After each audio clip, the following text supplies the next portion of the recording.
पूरा ख्याल भी नहीं था कि मतलब आज टीचर डे है और इतना डेकोरेशन होगा, क्योंकि हम अक्सर अपने काम में ही फोकस करते हैं। और जो है कि लेकिन कल मुझे मुहावरा थोड़ा सा लग गया कि लगता है कि मुझे कुछ जो है टीचर डे मनाने की कोशिश कर रहे हैं। तो बहुत अच्छा लगा कि आप हमारे सम्मान में जो है कि इतना जो है कि आए यहाँ पर आप लोग। और जहाँ तक मोटिवेशन की बात है, तो मोटिवेशन तो मैं हमेशा करता रहता हूँ। आपको हर शनिवार को जब आप टेस्ट देते हो तो मैं खुद पढ़ता हूँ आधे घंटे के लिए, कभी कभी जो है 20 मिनट 25 मिनट। आप मुझे चलते ही रहते हो हर बार मोटिवेशन के लिए। आज मैं क्या कहूँ आप लोगों से, बस इतना कहेंगे जो अमित ने कहा कि जो है कि आप जो है कंटिन्यूटी अगर नहीं रखते हैं तो उसका कोई मतलब नहीं निकलने वाला।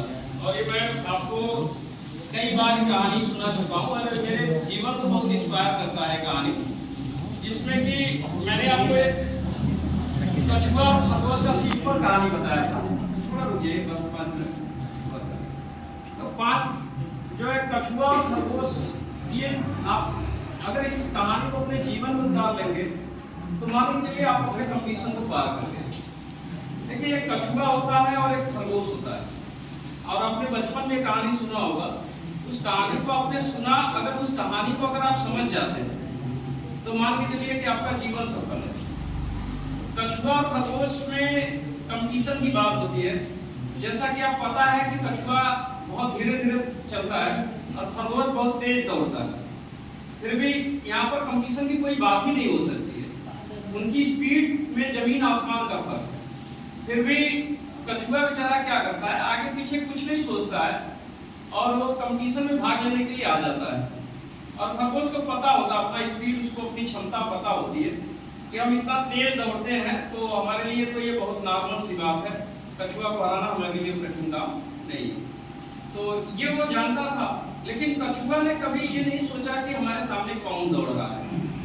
उसको ईश्वर ने जितना भी पावर दिया था, शक्ति दिया था, उस इच्छा शक्ति को लेकर के आता है और उस कंपटीशन में भाग लेता है और दौड़ना स्टार्ट करता है।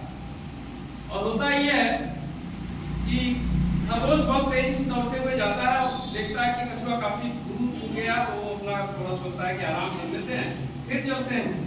और इस दौरान कछुआ कंटिन्यू चलता रहा और चलते चलते जब वो फिनिशिंग लाइन पर आता है तब खरगोश की नींद खुलती है और वो सोचता है कि मैं दौड़ करके लाइन को पार करूं, इससे पहले कि जो है कछुआ वो लाइन पार कर जाता है और कछुआ जो है कि कंपटीशन जीत जाता है।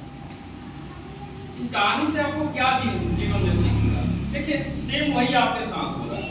जिस कंपटीशन में आप दौड़ रहे हैं इस समय, उसमें बहुत सारे कछुआ भी हैं, खरगोश भी हैं। और जितने भी खरगोश हैं उनको पता है, अपनी स्पीड पता है, उनको ये भी पता है कि उसमें कछुआ की क्या स्पीड है। लेकिन खरगोशों के साथ समस्या ये है कि वो अपनी स्पीड और क्षमता को जानते हैं, लेकिन ईश्वर ने उनको जितना शक्ति दिया है उस शक्ति का उपयोग नहीं करते हैं, उसका मिसयूज वो करना स्टार्ट करते हैं और वो सो जाते हैं, बीच बीच में सोते रहते हैं।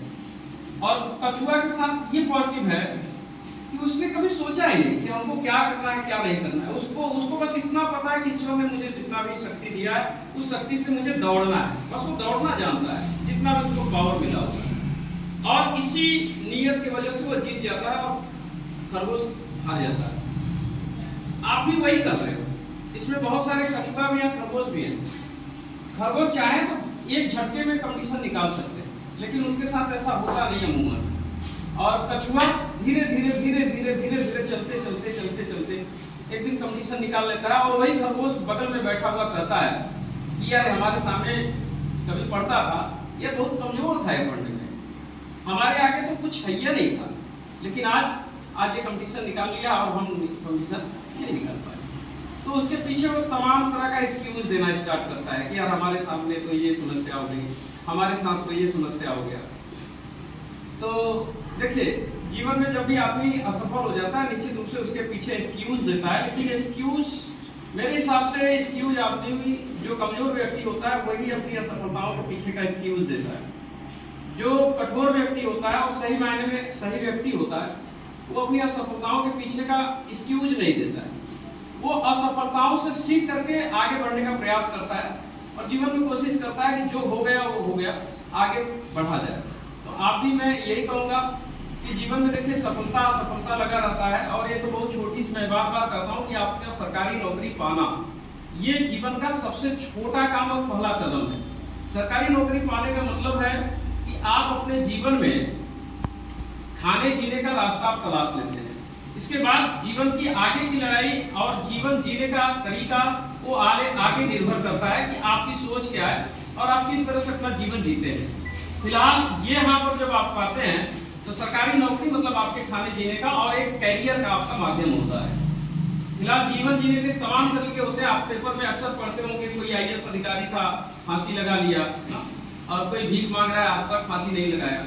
तो ये आप पढ़ते रहते हैं, लेकिन जीवन जीने का अलग तरीका है। लेकिन किसी ने कहा है कि संतुष्ट जीवन से लाख गुना अच्छा है असंतुष्ट जीवन।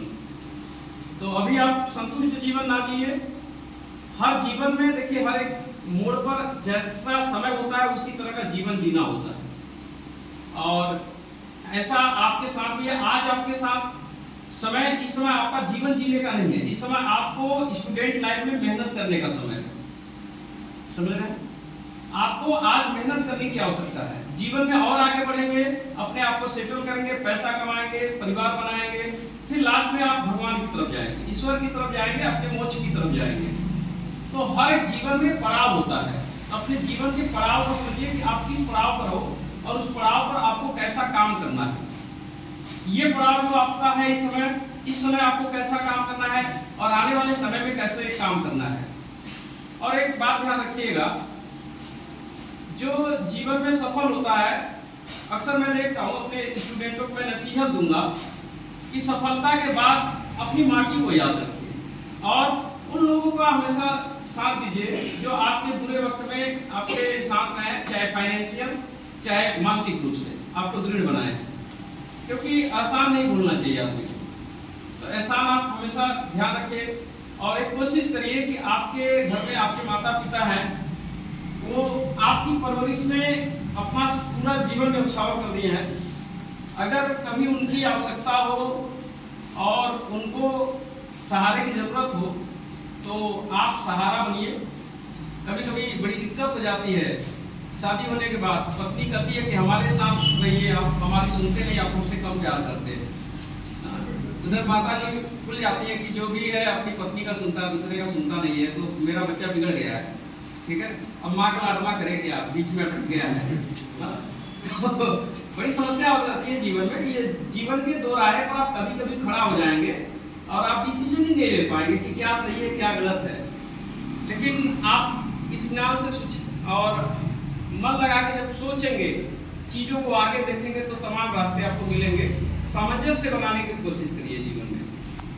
और देखिए, जीवन में जिसके साथ आप जीवन भर रहेंगे, कभी कभी हम उसको जज नहीं कर पाते, और अगर आप जीवन में जज करना नहीं सीखे और सही गलत का फैसला करना नहीं सीखे तो जीवन में कभी कभी धोखा भी मिल जाता है।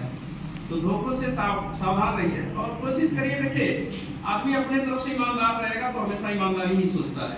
आप जहाँ पर रहिए ईमानदारी से काम करिए। आप सरकारी सर्विस में जाने के बाद भी अपनी ईमानदारी को बनाए रखेंगे, मैं ऐसा विश्वास आपके साथ रखता हूँ कि आप सरकारी नौकरी लेने के बाद भी उसमें जो सिस्टम है, जो देश को चाहिए, देश को उतना दीजिए। देश ने जितना आपको दिया उतना आप देने का प्रयास करिए देश को। हालांकि मैं तो किसी सरकारी सर्विस में नहीं जा सका और मैंने ऐसा नहीं है कि प्रयास नहीं किया, प्रयास किया, लेकिन मैं ये कहता हूँ एक्सक्यूज नहीं देना चाहिए। उस समय शायद मैंने उस ढंग से मेहनत नहीं किया जिस ढंग से मुझे मेहनत करना चाहिए था, या जो भी आप समझिए, ये मैं अपनी फेलोर मानूंगा।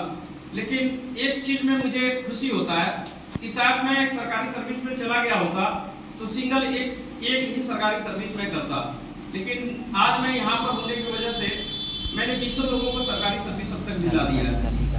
और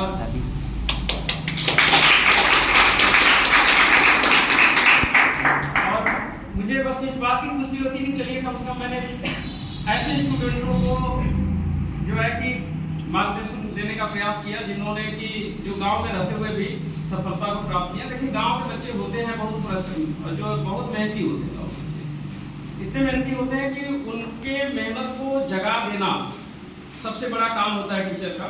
और मैंने अपने लाइफ में और यहाँ जो ग्रामीण पृष्ठभूमि में जो कमी दिखता हूँ, मुझे बस यही कमी दिखता है कि पढ़ाते तो सभी सब हैं, पढ़ाने के लिए दिक्कत नहीं है, सब लोग अपने हिसाब से अपनी इच्छा शक्ति से पढ़ाते हैं।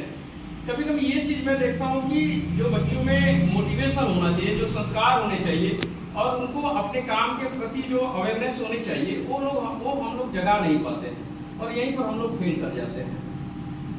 कभी कोचिंग जब मेरे जीवन में रास्ते नहीं थे, तब शायद उस समय मुझे समझ में नहीं आ रहा था मैं क्या करूं।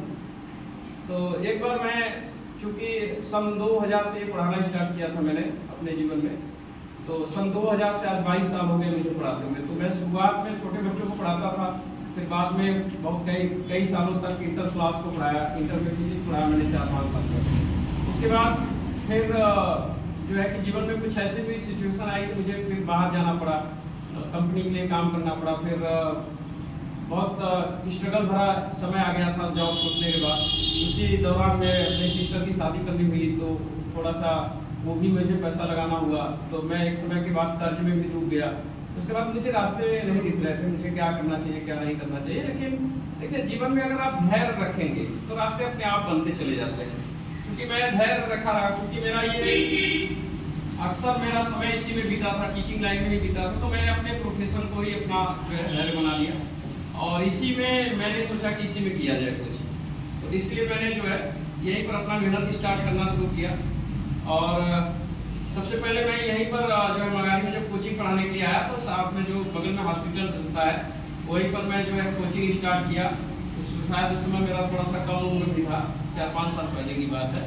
तो ईश्वर ने ऐसा बॉडी बना दिया है कि ज़्यादा उम्र लगता नहीं, लेकिन उम्र है ज़्यादा। तो बच्चे आते थे तो वो उनकी मानसिकता में देखता था, उनकी मानसिकता ये थी, जब मैं पढ़ाना स्टार्ट करता था तो सवाल में बोलता था, अपने थीम को मैं समझाने का प्रयास करता था, तब तुरंत वो उत्तर बना करके अपना उत्तर निकाल करके मतलब बोल देते थे सर ये आंसर है, वो आंसर है।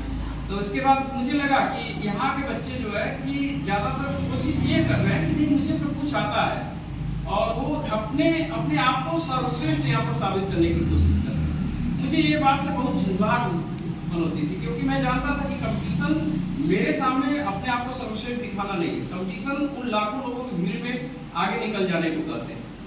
और यही बच्चों को मैं समझाने का धीरे धीरे प्रयास करने लगा और शायद मेरी बातों को कुछ उस समय के बैच के बच्चों ने समझना भी स्टार्ट किया। जिन बच्चों ने, तो मैंने वहीं पर खरगोश और कछुआ का जो है कि कहानी मुझे अपने जीवन में समझ में आया। जब मैंने एक्चुअल यहाँ पर पढ़ाना स्टार्ट किया तो मैंने देखा बहुत सारे खरगोश दौड़ रहे थे रेस में, लेकिन वो खरगोश आज भी साथ जो है कि अभी रेस में दौड़ ही रहे हैं। लेकिन बहुत सारे कछुआ थे और आज कछुआ जो है सरकारी सर्विस में जा चुके हैं और कई साल से सर्विस कर रहे हैं। तो ये जीवन में ध्यान रखिएगा कि दौड़िए तो कछुए की तरह दौड़िए, जितना ईश्वर ने शक्ति दिया उतने शक्ति से दौड़िए और जीवन में आपके लिए सफलता जरूर आपको मिलेगा। और कभी कभी मैं अपने निजी लाइफ में बहुत रूड किस्म का व्यक्ति हूँ। मुझे घर में लोग सोचते हैं कि ये तो बहुत चुप्पा आदमी में बोलता नहीं जो है, पता नहीं कैसे यहाँ पे इतना बोल लेता हूँ।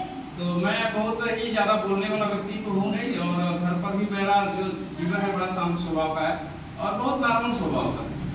एकदम सबसे मेल जोल रखना और सबके प्रगति के बारे में सोचना, ये मेरा जो है कि विचार रहता है और सबको एक दिशा दिखाने का काम मैं कोशिश करता हूँ कि सबको करूँ।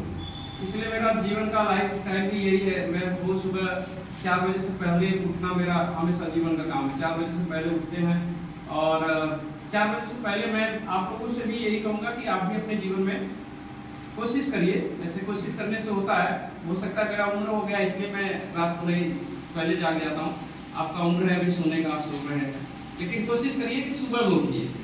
सुबह में उठने से बहुत सारे फायदे होते हैं। सुबह में उठिए और 4 बजे उठिए, जाइए टहलिए और अपने आप से बात करिए।